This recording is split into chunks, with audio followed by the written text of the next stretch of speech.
What if I told you that, according to one of the strangest beliefs found in folklore around the world, a witch cannot truly enter your life unless you give permission first?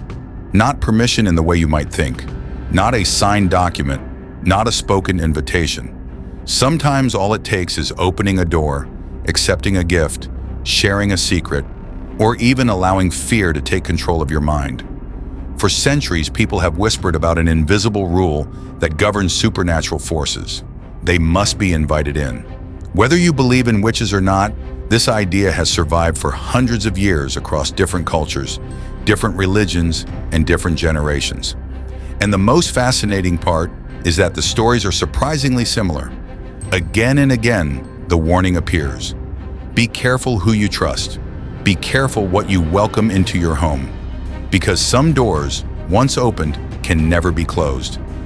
Imagine living in a small village hundreds of years ago. The sun has set.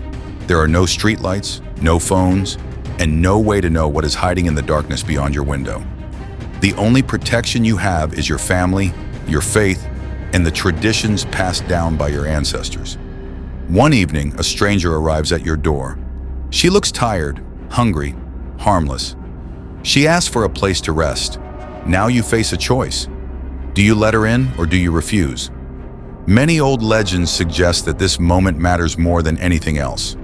According to folklore, certain witches could not harm a household unless they were welcomed. The invitation itself created a connection.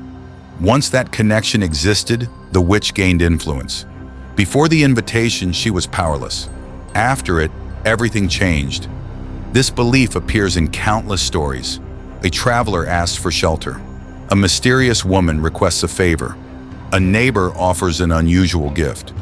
The person who accepts unknowingly gives permission for something darker to enter their life. Of course, these stories were never just about magic. They were about trust. In ancient communities, survival depended on knowing who belonged and who did not. Strangers represented uncertainty. The stories taught people to think carefully before placing confidence in someone they barely knew. Over time, the idea evolved into something much deeper. Permission became symbolic. People started to believe that witches could influence only those who opened themselves to influence. Fear, greed, jealousy, and obsession became forms of invitation. In many tales, the victim is not attacked randomly. The victim makes a choice that creates vulnerability. A farmer becomes consumed by envy. A merchant becomes blinded by greed. A lonely person desperately seeks companionship. The witch does not force her way in, she waits. And when the opportunity appears, she steps through the door that was left open. This pattern is surprisingly common in folklore. Supernatural beings often have limits. They cannot simply take whatever they want. They must operate within rules. These rules make stories more interesting, but they also reveal something about human psychology. People want to believe they have control.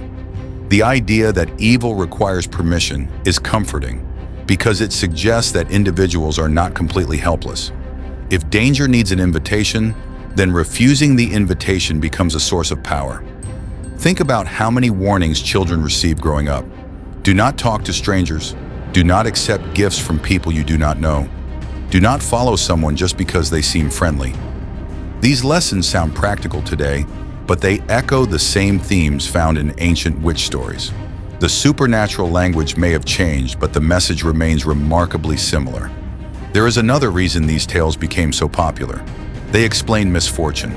Imagine a family that suddenly experiences a series of disasters.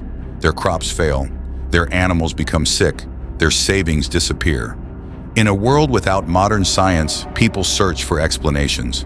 Maybe someone had been invited into the home. Maybe a strange object had been accepted.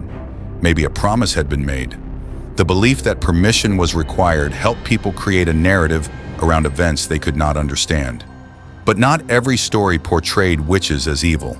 In some traditions, witches were wise women, healers, and guardians of ancient knowledge. Even in these stories, permission remained important. A healer could not help someone who refused treatment. A teacher could not share wisdom with someone unwilling to listen. Once again, the theme appears. Permission, choice, consent. The relationship between people and magical forces was often presented as a two-way street. Both sides had responsibilities. Both sides had boundaries. That is one reason these legends continue to fascinate modern audiences. At their core, they are not really about magic. They are about human decisions. Every day, people grant permission in countless ways. They allow certain influences into their lives. They trust specific voices. They spend time with particular individuals. They adopt beliefs, habits, and attitudes from the world around them. The old stories transform these invisible choices into dramatic encounters with witches and supernatural beings. Instead of saying, "Be careful who influences you," the story said, "Be careful who you invite inside." The message is more memorable, more emotional, more powerful. There is also a darker version of the belief. Some legends claim that witches actively search for permission through deception. They would disguise themselves, manipulate emotions, or exploit moments of weakness. The victim believed they were making a harmless choice, but the consequences were much greater than expected. Again, whether or not anyone believes in literal witches, the lesson remains relevant. Not every threat announces itself openly. Not every harmful influence appears dangerous at first glance. Some arrive wearing a friendly face. Some arrive disguised as opportunities. Some arrive disguised as solutions. And that is why the old stories focus so heavily on awareness. The villagers who survived were not necessarily the strongest. They were the most observant. They paid attention. They asked questions. They looked beyond appearances. In many versions of these tales, the warning signs are obvious in hindsight. The mysterious visitor knows things she should not know. The gift feels wrong. The promises sound too good to be true. Yet the characters ignore their instincts. Only later do they realize what happened. This is another reason the legends endure. Almost everyone has experienced a moment when they ignored a warning sign. Maybe it involved a person. Maybe it involved a decision. Maybe it involved trust placed in the wrong hands. The stories take that universal experience and turn it into mythology.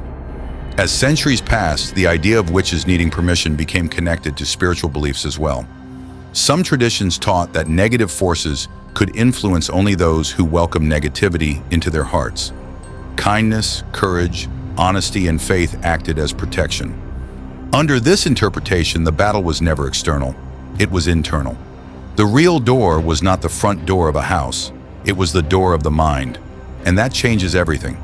Suddenly, the legend becomes less about witches and more about personal responsibility. What thoughts do you allow to grow? What fears do you feed? What influences do you follow? What habits do you permit to shape your future? The ancient warning takes on a completely different meaning. You become the gatekeeper. You decide what enters. You decide what stays. You decide what leaves. Perhaps that is the real reason these stories have survived for so long. They speak to something timeless inside human nature. People understand doors. They understand boundaries. They understand invitations. Even today, long after most people stop fearing witches, in the traditional sense, the symbolism remains powerful.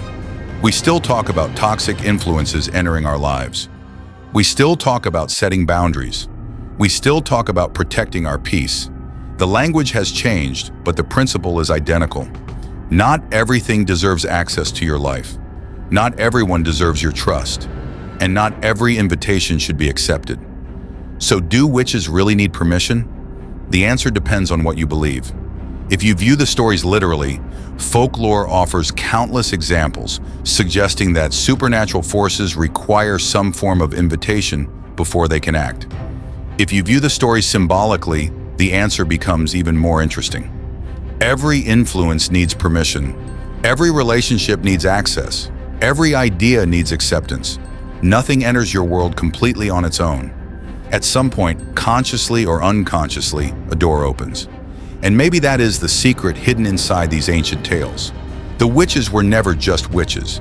They represented temptation, manipulation, fear, uncertainty, and unseen influence. The permission they needed was not a magical ritual. It was a moment of choice. A choice made by ordinary people. A choice made every single day. Because the most powerful doors in existence are not made of wood or iron. They are the doors we carry inside ourselves.